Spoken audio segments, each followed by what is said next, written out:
Halo Marketeers, kembali lagi di Katakan Dengan Data bersama saya Iwan Setiawan.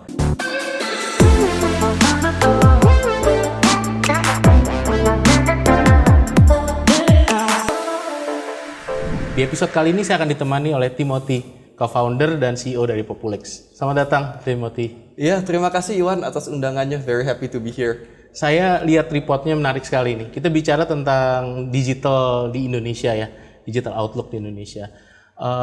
Mungkin boleh diceritakan langsung ya, Timothy ya, apa sih lanskap digital yang penting untuk diketahui para pemasar saat ini?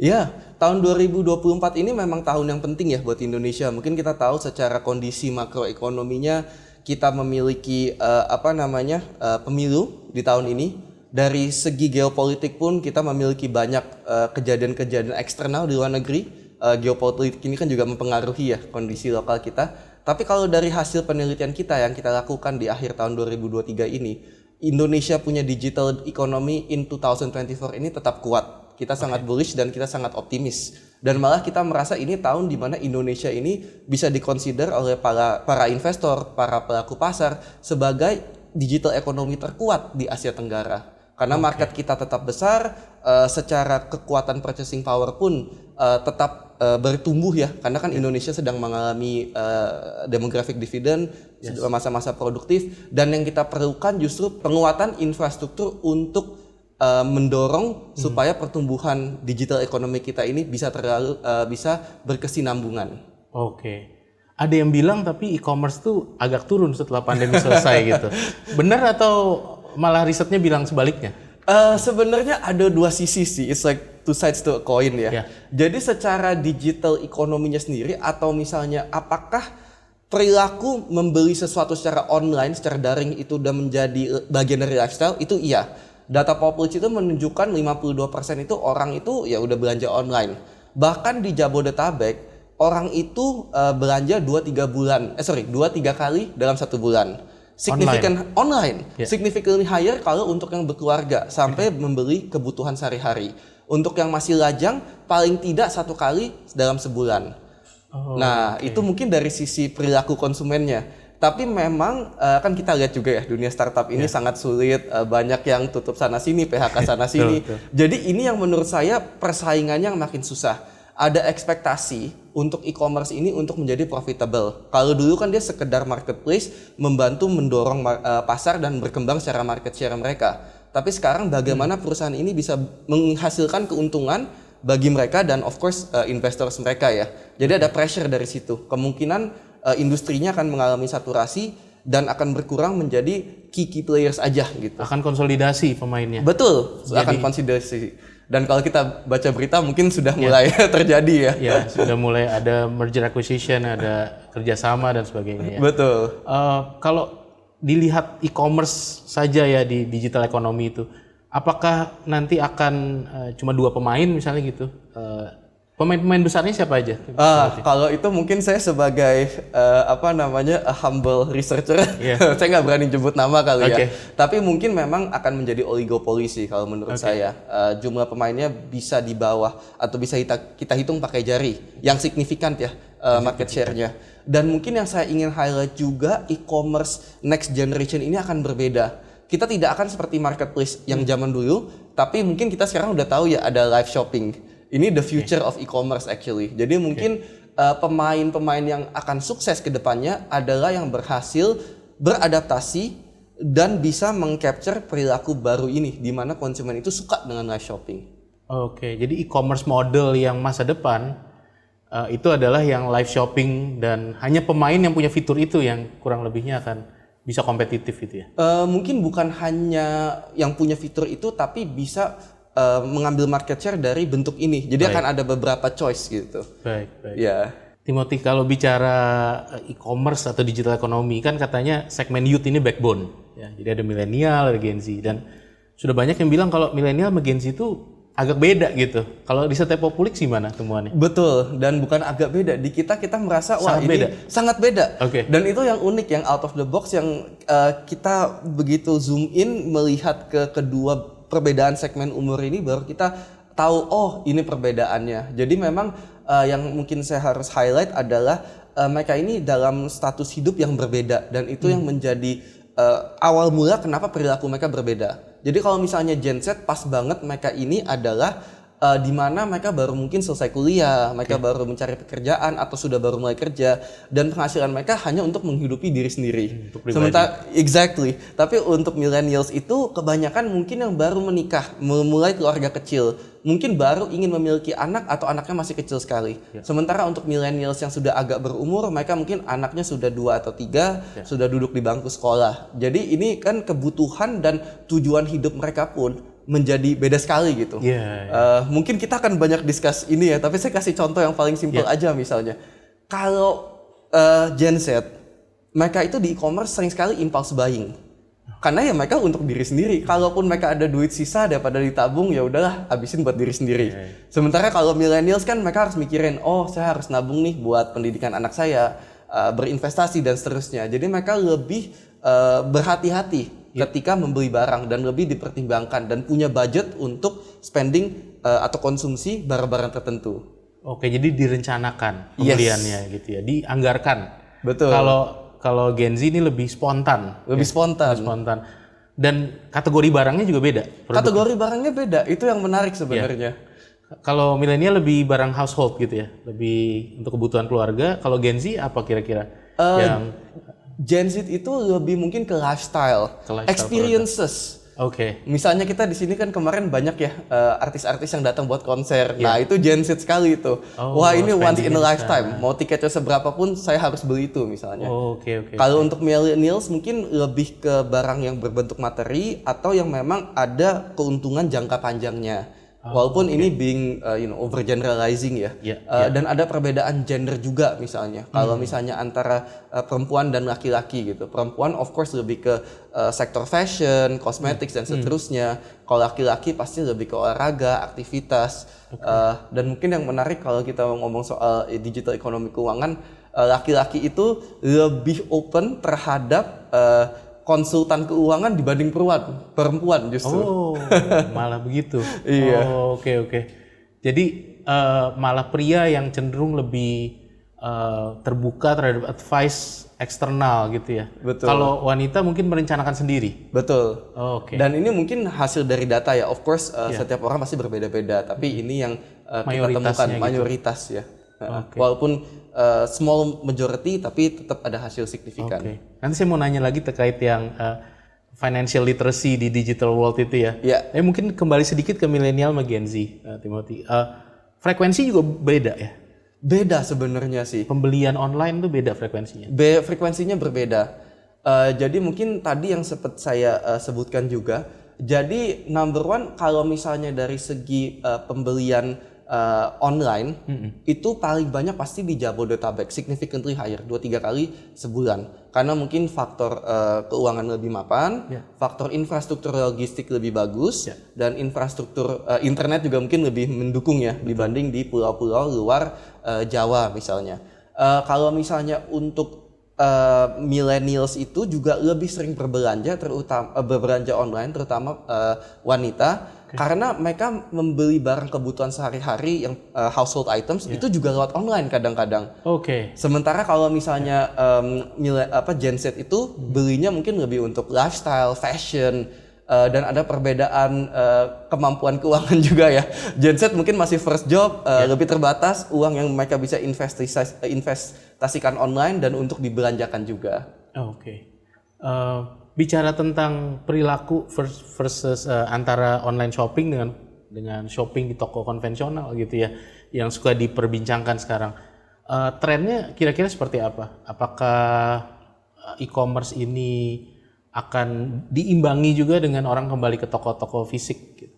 Ya, itu sebenarnya sudah terjadi sih kalau kita lihat setelah selesai COVID ya. Jadi kalau saya boleh tarik mundur nih dari zaman kita hidup sebelum COVID yang kesannya udah lama banget ini ya, ternyata sudah 5 tahun lebih. Sebelum COVID itu kan e-commerce masih emerging ya. Jadi mungkin memang kecil sekali. Betul, predominannya offline. Ada COVID, e-commerce ini melunjak. Mau kita beli makanan delivery food, mau kita beli misalnya event tiket pesawat segala macam, walaupun waktu itu nggak bisa ya. Tapi kan maksudnya semua pembelian ini channelnya akhirnya lewat online. E-commerce juga melambung pesat ya, kita bisa lihat dari jumlah kardus yang dibuat misalnya itu kan meningkat pesat, itu proxy data, dan juga untuk jumlah perusahaan yang bermain di logistik pengantaran itu juga booming sekali. Nah karena itu memang tidak ada pilihan untuk online, tapi setelah COVID itu selesai, kayaknya orang itu ada rasa balas dendam. Nah balik lagi. Makanya saya kasih contoh tadi soal travel kan. Travel itu booming karena orang merasa wah 2 tahun nih saya nggak jalan kemana-mana. Dan memang ujung-ujungnya saya rasa online dan offline itu akan menjadi satu sih. Akan tetap ada yang diuntungkan online, ada yang diuntungkan offline. Contohnya ada beberapa orang atau ada beberapa jenis barang yang pasti lebih di-prefer secara offline karena kita bisa sentuh, kita bisa lihat, kita bisa coba. Kategori apa contohnya? Wah, kategorinya banyak sih sebenarnya. Misalnya fashion juga ada yang bisa dibeli online, tapi pasti ada juga yang misalnya, waduh saya pengen coba nih, sepatunya enak nggak dipakai, bagus nggak dibuat lari. Dan mungkin tergantung juga dari harga. Kalau harganya semakin mahal, pasti kita lebih berinvestasi. Nggak pengen, aduh saya 2 klik aja udah kebeli. Saya pengen lihat dulu dan segala macam. Nah ini pasti ada kebutuhan offline. Yang kebutuhan online pasti lebih berhubungan dengan misalnya kenyamanan, convenience. Karena kan tinggal pencet aja diantar ke rumah. Kemudahan, dan juga kapan saja kan. Nggak terbatas tutup toko. Misalnya saya mau ke mall, aduh jam 10 nih baru buka. Kalau di HP kan kapan aja bisa beli. Dan diantar juga ya dengan waktu yang make sense gitu. Jadi pasti ada plus minusnya, dan di data kita pun tetap banyak sih yang beli offline. One interesting fact adalah kalau misalnya SES lebih rendah itu lebih cenderung ke offline. SES lebih tinggi, SES ini saya maksud socio-economic status mereka ya, dan kemampuan mereka untuk punya uang untuk membeli barang. Semakin tinggi pasti lebih ada aktivitas untuk membeli secara daring. Nah, tadi menarik juga disebutkan bahwa e-commerce booming ini atau growing ini juga membawa berkah juga untuk logistik, ya, produsen kemasan dan sebagainya. Kita mau menyoroti yang logistik ini ya. Kira-kira perkembangan kurir, express company yang kirim barang ini seperti apa, dan apa kira-kira outlook-nya ke depan? Menurut saya dan menurut data Poplex akan sangat positif sih. Karena kan kita boleh dibilang Indonesia ini masih banyak tempat-tempat di mana digital economy dapat bertumbuh. Yang sudah mulai memasuki tahap saturation atau sudah tahap developed ya marketnya mungkin di Jabodetabek, di Jawa gitu. Tapi kan kita ini negara hampir 300 juta orang, pulaunya banyak sekali, dan ketika infrastruktur di sana memadai untuk online shopping, dan setahu saya juga sudah banyak perusahaan rintisan sekarang yang mau masuk ke arah sana, pasti akan ada demand yang lebih. Dan tentunya kemasan itu juga salah satu industri yang sebenarnya kita lumayan kuat di Indonesia. Banyak sekali produsen kemasan ini, tidak harus kita impor terus. Sehingga outlook-nya menurut saya masih positif karena local market masih baik. Akankah konsolidasi juga kurirnya sama seperti e-commerce yang konsolidasi? Kalau sekarang mungkin too early to tell ya. Karena masih banyak sekali market, jadi boleh dibilang the pie is still getting bigger. Kalau pie-nya udah mentok, nah mungkin ini kita baru bisa berbicara akan ada konsolidasi kah atau ada beberapa pemain tersisa gitu. Dan mungkin logistik itu lebih sulit kita prediksi dibanding e-commerce karena kan logistik itu banyak ya. Jadi ada yang misalnya first mile, second mile, last mile dan seterusnya. Dan mungkin ada enough space di bagian masing-masing sehingga ada perusahaan yang bisa hidup di bagian itu saja. Dan kompetisinya masih free ongkir berarti kalau kaitan dengan kiriman dan logistik. Itu yang saya balik ke poin pertama sih, kalau misalnya memang perusahaan-perusahaan yang terlibat di digital economy ini sudah ada ekspektasi untuk mereka bisa menghasilkan profit. Sehingga free ongkir ini kan sebuah benefit buat consumer ya. Saya tidak bisa memperkirakan nih apakah tetap ada. Kalau saya pribadi saya pengen tetap ada karena sebagai konsumen gitu. Tapi dari segi bisnisnya not sure. Siapa yang dibebankan, apakah e-commerce-nya atau kurirnya? Betul. Balik lagi ke tadi di literasi keuangan ya, digital literacy untuk produk keuangan gitu. Tadi disebutkan ada gender difference antara male female. Tapi kalau milenial sama Gen Z, perilaku keuangannya seperti apa? Itu juga berbeda. Jadi yang sebenarnya lumayan unik ya. Kan kita juga melakukan studi ini secara kuantitatif dan kualitatif. Di bagian kualitatifnya itu kita menemukan ada beberapa persona jenis Gen Z dan millennials ini. Paling gampangnya sebenarnya mungkin dari segi mungkin yang paling ekstrim ya. ada orang tuh yang YOLO gitu. You only live once nih. Iya. Pokoknya ada duit, saya pokoknya tahun ini spending langsung. Iya. Saya mau nikmati masa muda saya. Ini lebih ke Gen Z. Kalau misalnya di level milenial atau di generasi milenial itu lebih banyak kita lihat yang sudah mungkin lebih ke savvy consumers. Mereka tahu nih, oh saya pendapatan segini, saya harus budgeting. 20% saya harus tabung, 30% buat kehidupan saya sehari-hari, 20% untuk melunasi utang-utang misalnya dan seterusnya gitu. Dan ada juga yang benar-benar tuh savers. Jadi dia ngelihat wah saya harus cari paling murah. Jadi kan kadang-kadang mereka suka online. Barangnya sama mereka cari satu-satu tuh. Mana yang beda Rp2.000 aja buat mereka seek that difference gitu. Perencanaan keuangan berarti lebih ke milenial. Iya. Gitu ya. Kalau Gen Z lebih ya tadi karena spontan pembeliannya jadi tidak terlalu banyak perencanaan. Betul, dan mungkin dari segi income kan juga lebih besar milenial ya on average. Sehingga mereka bisa lebih ada ability untuk investasi di produk-produk finansial tertentu misalnya.